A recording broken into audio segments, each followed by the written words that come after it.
Hey everybody! I haven't seen you guys for a bit, and I gave you some assignments about weaving and learning about how it's done, and also I gave you an assignment about keeping a sketchbook. So I hope you guys are all doing those things, doing some of those sketches. If you can't get the weaving videos to load, at least working on some of the ideas from the sketchbook assignment. Please just try to keep those together and bring them back with you when we meet again, and we'll kind of look through those pictures that you made.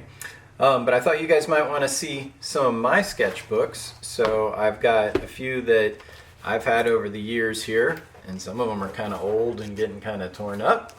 But I thought I'd kind of show you a couple of the ones that I've got and maybe give you a peek at some of the pictures that I've been working on. I've also got a weaving project that I started a while ago. But first off, these are some of the sketchbooks that I've had over the years. This one is about 20 years old. No, yeah, actually older than that. This is about 25 years old.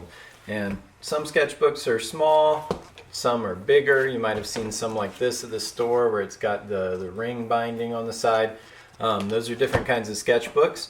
Also, if you don't have an actual book, you can just take some paper and staple it together, or just even put it in a folder, and that's fine. Some kids like to fold theirs in half so it's more like a book. That's okay too. The other thing that I've got over here, and I'll show you a little bit more closely in a minute, looks like just a bunch of yarn and stuff, but this was a weaving project that I started a while ago. And this is done on what's called a rigid heddle loom. Remember, a loom is what holds everything together when we're weaving. And this looks very different from the kind we've been using in class, but you can see some of the patterns and things I was working on in there. And the designs for that I actually have in one of my sketchbooks here. So when I was coming up with my design for that weaving, I came up with different ideas in my sketchbook. I tried out some different things. So that's what my sketches for that weaving look like. So you can see we can use sketchbooks for lots of different stuff. It doesn't have to be just for drawings. All right, so I'll give you a little peek into some of my books here, and you can see what I've done before. All right, hang on. Okay guys, so here's one of my sketchbooks right here that I showed you, and this has some of my weaving designs in it. And you can see right here, this was that piece I was working on, I was telling you about. Now this looks a lot different from the kind of loom that we used in class. You can kind of see how that holds all of the warp threads together. And then you do the weaving on that part. And that was one of my sketchbooks. Alright, and then over here, this is that old one from college that I was showing you guys. And whatever day this was, I was just drawing random people. I was sitting at a bus stop and drawing pictures of people. And here's some trees that I saw. And then also, a lot of times I would just kind of cut out pictures of things that I thought were interesting, and I would add them to my sketchbooks too. So just things that I thought were cool, I'd add them in, and then I'd make pictures and write things down based on that. So that's one of my old sketchbooks right there. And then over here, that's another one. These are just some little designs I was working on. There's some stuff written down over here, all kinds of stuff.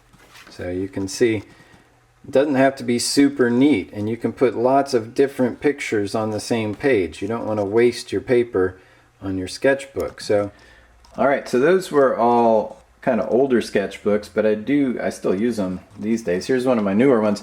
And this one, I don't know if I'd even call it a sketchbook, but this is one that you could get like at a store. It's got different kinds of paper, and this is what I actually practice my painting in. So I thought you might be interested to see this. So like, here's just a piece of paper with a bunch of different colors where I was testing colors on it. And here's a painting that I was working on of a lady. And then here, that's an empty page. Here's some other paintings I've been doing. Here's a little airplane. Here's a guy in the Arctic, and then a scuba diver over there. And then here's one that's not done yet. There's a little boat that I'm working on a picture of. Alright, so that's just one of my newer ones. So some of my sketchbooks I just go quickly, and they look a little more messy, and it's more just practice. And then this one, I was trying to make stuff look a little bit nicer. All right, guys. So I just thought it might be interesting for you to see some of that stuff. Hope you got a little bit of something out of it. Main thing though is I just want you to keep drawing. Okay. I gave you a list of 10 things, and then the one at the bottom of that said make up your own. There's so many things that you could use to practice your drawing. Just look around your house. I talked to one of the other art teachers, and she said that she was having her kids make a still life picture of what they eat for lunch. Thought that was kind of a cool idea. So there's lots of different things you could do. Like I said, I showed you one book where things were a little more finished, a little bit better looking, but this is just for fun. This is for you to practice your drawing. So don't worry about making everything look perfect and finished. Just draw, draw, draw. Get lots and lots of practice. Put a whole bunch of pictures on a page.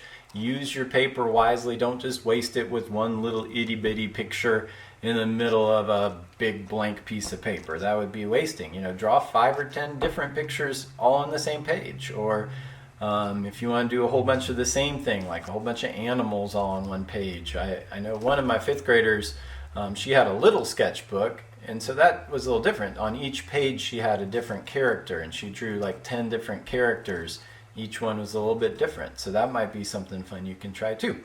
But I hope you guys are enjoying yourselves, even though you still have to do your work. But take a break every once in a while, do some art stuff, try to get outside when you get a chance, when the weather's a little nicer, and just hang in there. I'll see you guys soon.